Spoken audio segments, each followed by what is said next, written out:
हम बात कर रहे हैं भानगढ़ किले की, यानी वही किला जो राजस्थान के अलवर जिले में सरिस्का बांध अभ्यारण्य के किनारे स्थित है। यानी बात हो रही है उसकी। यह इसको भानगढ़ किले की बात कहें तो यह एक ऐतिहासिक और रहस्यमयी किला है, जो इसको भारत और एशिया का सबसे डरावना तथा भूतिया स्थान के रूप में इसको जाना जाता है। यानी हम बात कर रहे हैं भानगढ़ किले की। इसके अगर निर्माण की बात करें तो इसका निर्माण कार्य 1573 से लेकर 1631 तक चला। यानी हम बात करते हैं इसकी वास्तविकता, यानी निर्माण किस राजा किसके शासन काल में हुआ, तो ये हम जानते हैं। पहले इसके कुछ डरावने सच, पब्लिक लोगों का क्या कहना है जानते हैं। यहाँ के स्थानीय और जो पर्यटक यहाँ पे घूमने जाते हैं वो क्या कहते हैं, तो वो लोग ये कहते हैं कि एक भूतिया जगह है और यहाँ पे एक डरावनी जगह है। या आप इस किले में आप जाओगे तो आपको ऐसा लगेगा कि कोई पीछे से आपका पीछे पीछे कोई जा रहा है, आपका कोई पीछा कर रहा है, या घुंघरूओं की आवाज़ आ रही है, या किसी के रोने और चिल्लाने की आवाज़ आ रही है। यानी आपके रोंगटे खड़े हो जाएंगे, आपको डर का एहसास होगा, आपको आपका जी घबरा सकता है। यानी आप डर के माहौल से आप गुजर रहे हैं। तो कह सकते हैं कि पर्यटक और वहाँ के लोगों स्थानीय लोगों का कहना है कि यह एक भूतिया जगह, और यहाँ पे भी जो भी घूम के जाता है कुछ ना कुछ नेगेटिव बात करता है। यानी हम बात कर रहे हैं उसी की। तो अब शुरुआत करते हैं इसका निर्माण कार्य। यानी ये किला कब बना और किस राजा ने बनाया, कैसे बनाया, ये अपने पीक समय पर यहाँ पे कितने लोग रहते थे, तो वो जानते हैं। शुरुआत में आप 1573 में चलते हैं। यानी 1573 में, यानी जो भगवंत दास थे, उनके पुत्र मान सिंह के लिए उन्होंने अलग शहर बसाने की सोची। भगवंत जगह की पहचान राजस्थान के अलवर जिले के पास, यानी पहाड़ियों के बीच में उसकी हुई। जब उसका निर्माण कार्य वहाँ पे बनाने गए तो वहाँ पे एक साधु थे जिनका नाम था गुरु बालूनाथ। यानी यानी गुरु बालूनाथ, यानी वह जब वहाँ पे बनाने के लिए उनसे परमिशन लेने गए तो उन्होंने कहा कि ठीक है। पहले तो हट करने लगे, फिर उसके बाद में उन्होंने परमिशन दी, और परमिशन में एक शर्त उन्होंने रखी कि आपकी निर्माण कार्य में जो भी बिल्डिंग या जो भी भवन या किले का निर्माण हो रहा है, उस किले में शर्त ये है कि आपके किले की उतनी ऊंचाई नहीं होनी चाहिए कि मेरे घर या कुटिया पे इसकी छाया पड़े। तो मान सिंह ने उनकी ये शर्त मान ली। फिर उसके बाद वो किला बनाया। हुआ भी ऐसा कि उनके जो किले निर्माण हुए, साधु बालूनाथ की कुटिया पे उनकी भवन की छाया नहीं पड़ी। लेकिन मान सिंह के पोते अजब सिंह ने, जब उनका शासन आया तो उन्होंने 4 मंजिला इमारत की जगह उन्होंने 7 मंजिला इमारत बनाई, जिसकी वजह से कुटिया पे छाया पड़ी, और जो साधु बालूनाथ की इकलौती शर्त थी वह टूट गई। यानी उन्होंने उसमें श्राप दिया, और आने वाले कुछ समय में ही भानगढ़ बुरी तरह से बर्बाद और नष्ट हो गया। यानी कह सकते हैं एक श्राप के कारण।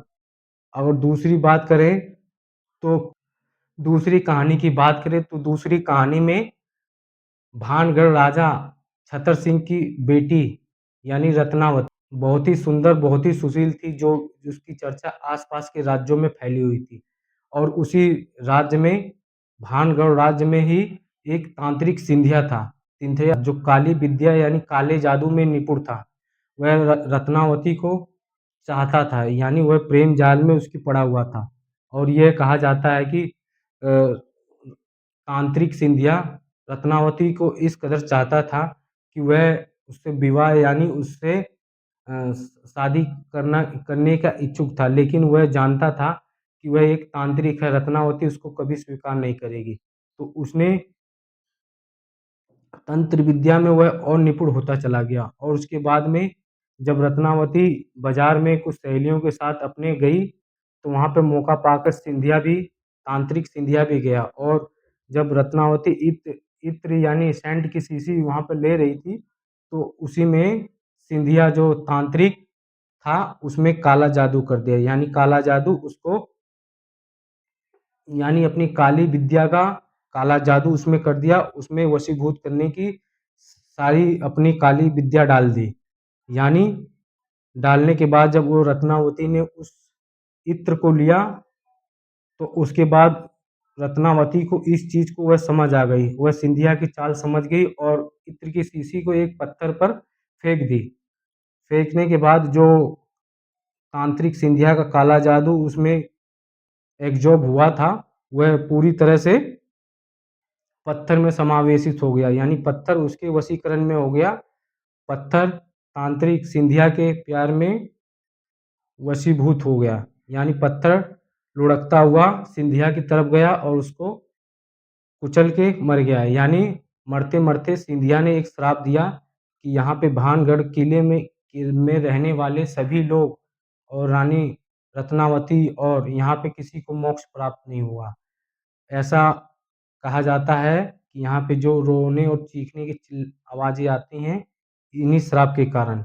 यानी हम ये कैसे कह सकते हैं, इसके विनाश का कारण, भानगढ़ के विनाश का कारण एक श्राप था।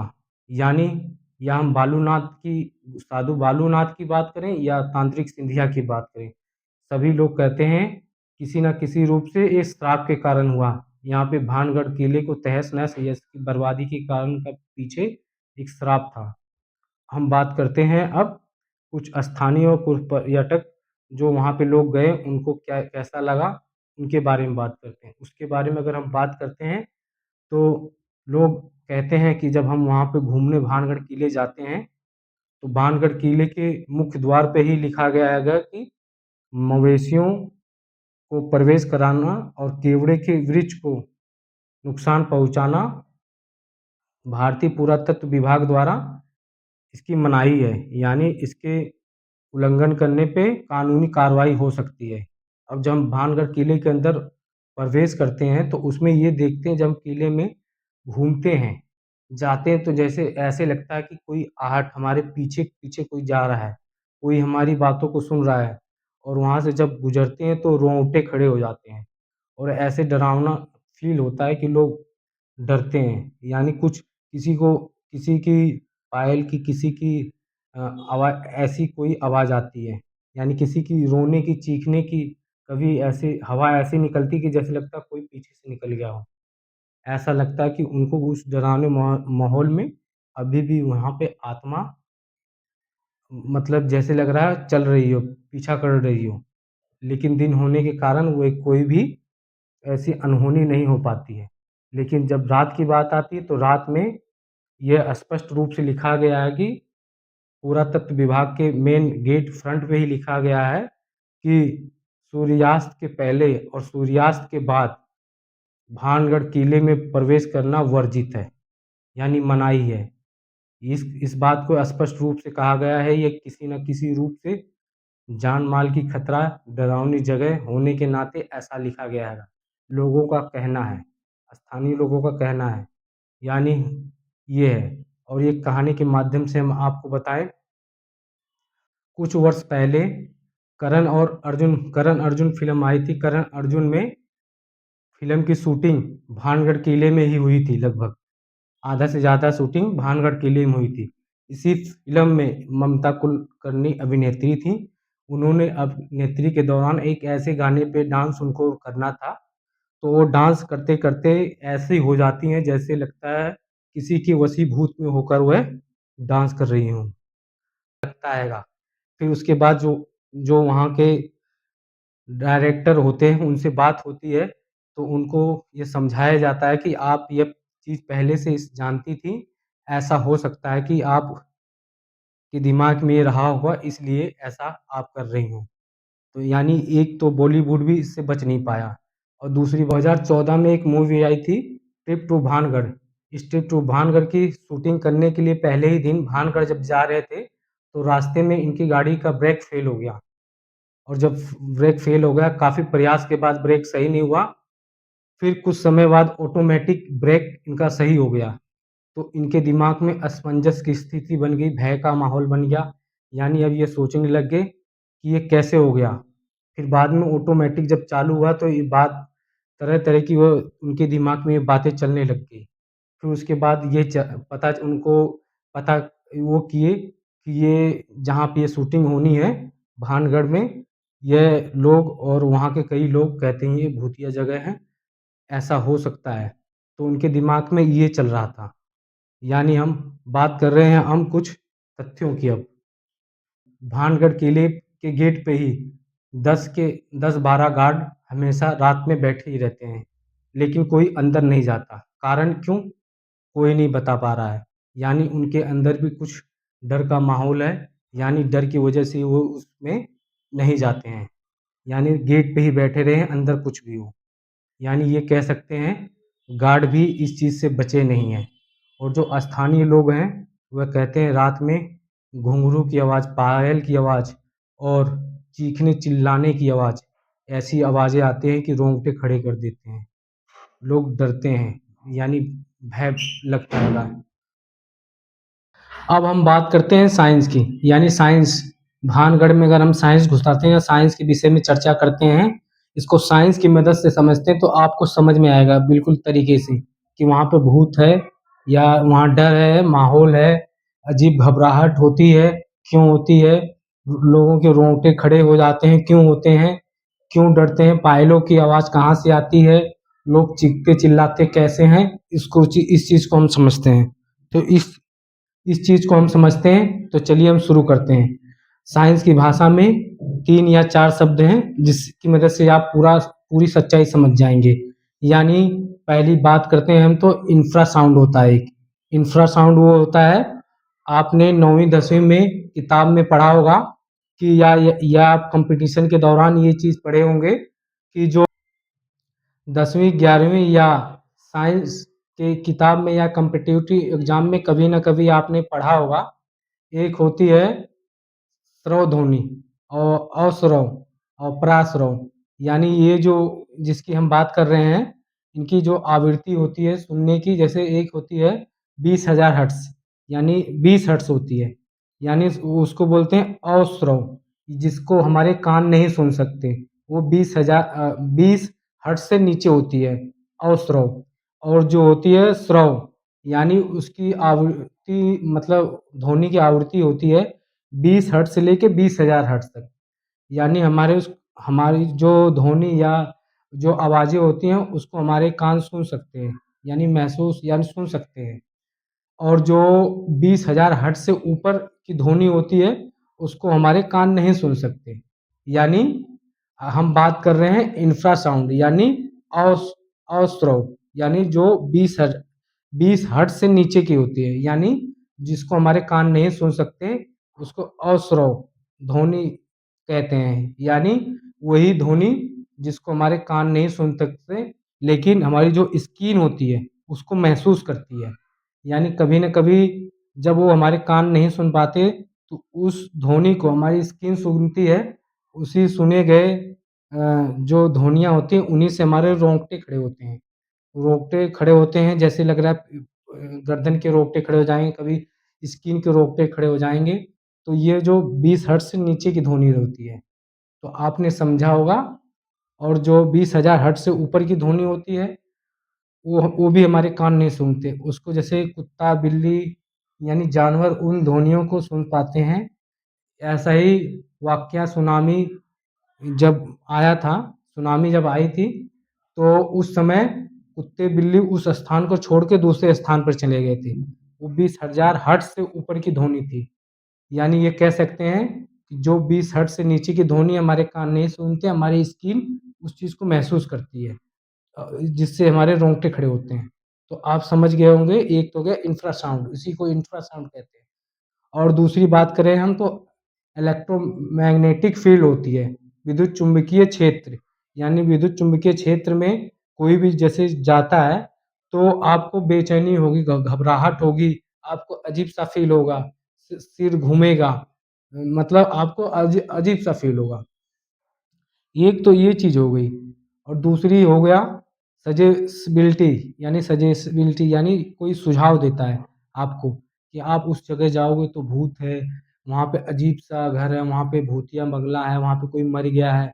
तो आपको सजेसिबिलिटी मतलब उस चीज़ के बारे में पहले से जानकारी हो गई। तो आप उस चीज़ को सुन के वहाँ जाने से पहले या वहाँ से गुज़रेंगे तो आपको उस चीज़ से डर लगेगा। पहले से ही आपको उस चीज़ के बारे में जानकारी है, तो इसी वजह से आपको घबराहट, चिंता, भय का माहौल पैदा होगा और डरेंगे आप।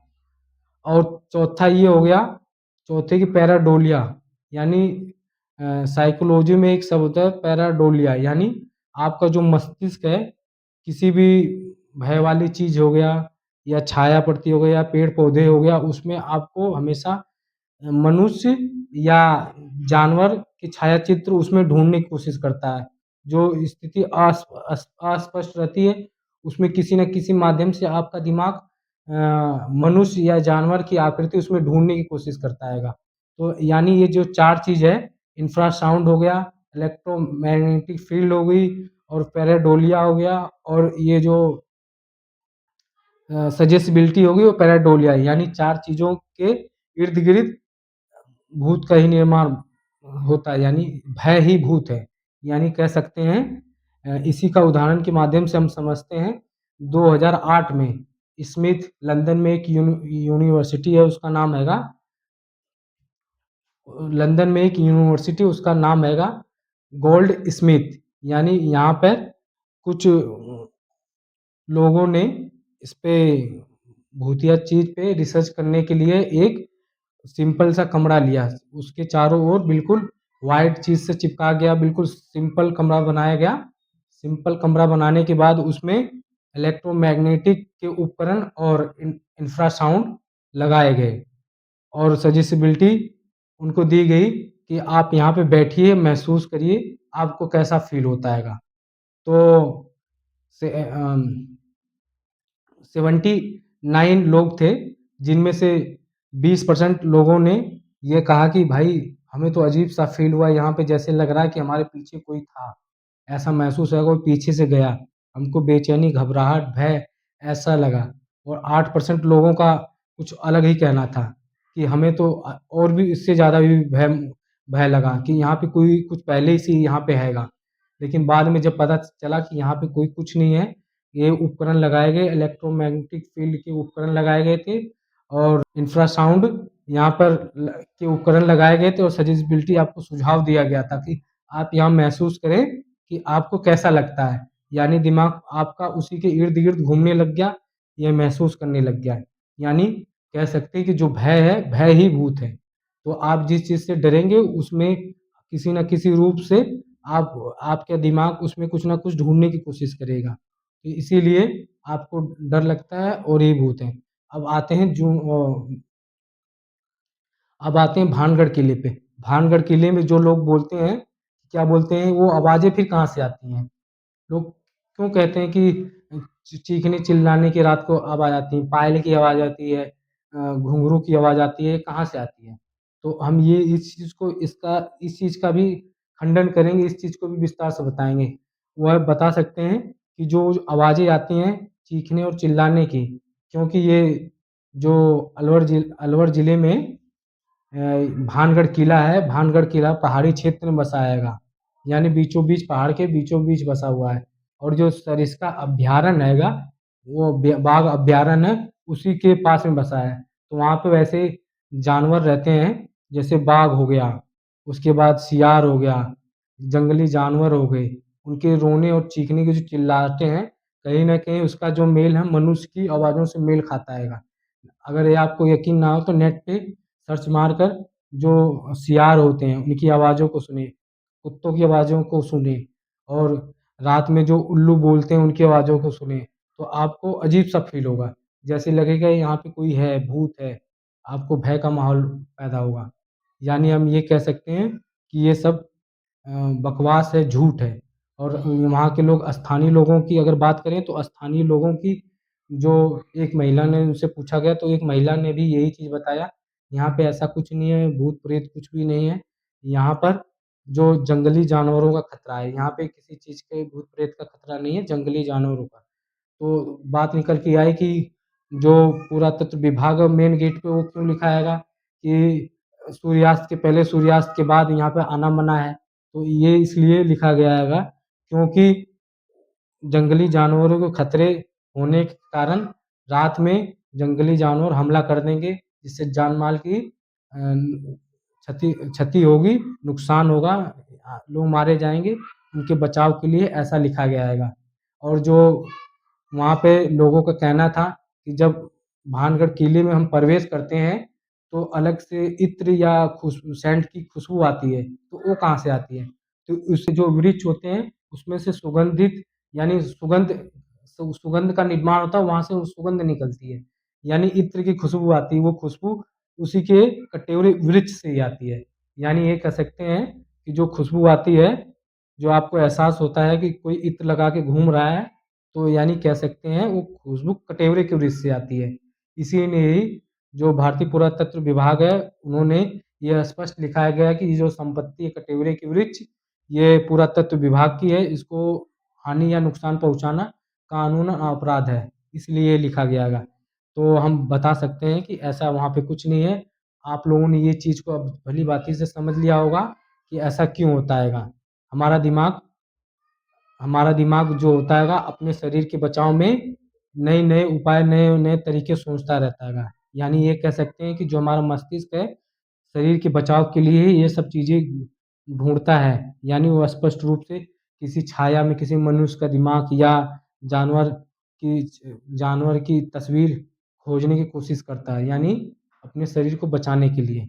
तो इस चीज़ को आपने भली-भाँति समझ लिया होगा कि ये भानगढ़ जो किला है, भूतिया किला नहीं है, ये पुरातत्व तो ये कह सकते हैं कि उन लोगों का कहना है कि वहाँ की छत वो भानगढ़ किले पे की सारी छतें कहाँ चली गई, लोग कहाँ चले गए, कैसे गायब हो गए? तो उसके बारे में ये कहेंगे, जो भानगढ़ किला था, भानगढ़ किले पे के पास ही अजब सिंह जो थे, अजब सिंह ने अजबगढ़ का निर्माण कराया। तो अजबगढ़ का जब निर्माण हुआ, तो जब भानगढ़ के लोग थे पलायन करके अजबगढ़ चले गए। तो कुछ लोग चले गए, फिर 1720 में इसका पतन होना स्टार्ट हो गया।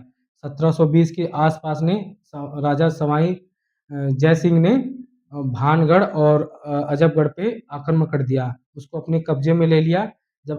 उसने जब अपने कब्ज़े में लिया, तो अजबगढ़ जो था, वह राजनीतिक दृष्टि से और सवाई राजा जय सिंह को पसंद आया और उन्होंने वहाँ पे सारी गतिविधियाँ चालू करी। लेकिन आक्रमण के समय या हमला के समय जब वो उसको कब्ज़े में लिया गया, तो भानगढ़ पूरी तरह से नष्ट हो गया था।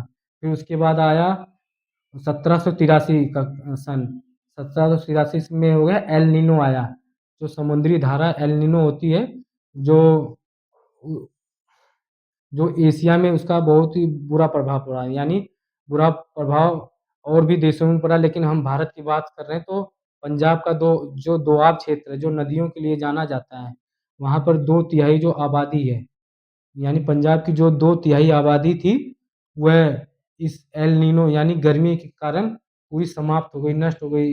कई हज़ार, कई लाख लोग मारे गए इसमें। और बात करते हैं हम जब राजस्थान के भानगढ़ की, तो भानगढ़ में पहले से ही पानी की समस्या थी। जब पानी की समस्या थी, तो जब ये एल नीनो आया तो और गर्मी बढ़ गई और जो पानी का वाटर लेवल जो था और नीचे चला गया। जब वाटर लेवल जब और नीचे चला गया, तो लोग उस किले पानी और खाने की तलाश में लोग उस किले को छोड़कर दूर जाके बसने लग गए और किसी दूसरे राज्य में बसने लगे। और फिर ये हुआ कि धीरे-धीरे वहाँ की जो इमारतें थी, रख-रखाव ना होने के कारण धीरे-धीरे गिर गई। वहाँ पे जो जंगली जानवर थे, उनकी उत्पात से वो धीरे-धीरे रख-रखाव ना करने के कारण गिरती चलेगी और एक समय ऐसा आया कि किसी भी घर के ऊपर छत नहीं रही। तो ये कारण ये था। यानी ये हम ये कह सकते हैं ना किसी भूतिया चीज़ का वो था, ना किसी भय का माहौल था। ये थी एक उसके विनाश का कारण सूखा था। एल एल नीनो यानी भानगढ़ की वास्तविक सच्चाई, यानी उसको नष्ट करने का काम किसने किया? सूखे ने, जो 1783 में एल नीनो आया। तो हम ये कह सकते हैं एल नीनो से ही भानगढ़ पूरी तरह से समाप्त हुआ। वहाँ पे किसी चीज़ का भूत-प्रेत किसी चीज़ का वास नहीं है। आपने भूत-प्रेत के बारे में भी अब जान लिया होगा कि इससे हमारे रोंगटे खड़े होते हैं, क्यों भय लगता हैगा। पैरोडोलिया क्या आएगा, इलेक्ट्रोमैग्नेटिक फ़ील्ड क्या आएगी, इंफ्रासाउंड से क्या होता हैगा, सजेसिबिलिटी से क्या होता गा। तो आप लोग भली-भाँति सब समझ गए होंगे। आगे से आप लोग कहीं किसी भी अनजानी अपरिचित जगह पे जाएँगे तो डरेंगे नहीं। तो आप किसी भी अनजानी जगह पे आप डरेंगे तो आप जान लेंगे कि किस वजह से हो रहा है। या तो इलेक्ट्रिक मैग्नेटिक फील्ड है या इंफ्रासाउंड यहाँ पे प्रोड्यूस हो रही है या सजेसिबिलिटी यानी किसी ने सुझाव दिया है, आपका दिमाग को ऐसा खोज रहा है या पैराडोलिया है, यानी पैराडोलिया आपका दिमाग वही है जो किसी चीज़ में छाया पड़ती या मनुष्य या जानवर की आकृति खोजने की कोशिश करता है। इन्हीं के कारण से आपको डर और भय लगता है। तो आपने पूरी तरीके से बिल्कुल अब सही तरीके से आपने समझ लिया होगा। आगे से आप लोग डरेंगे नहीं। तो ये वीडियो अच्छी लगी तो लाइक, कमेंट और शेयर ज़रूर करें। अभी के लिए इतना ही, धन्यवाद।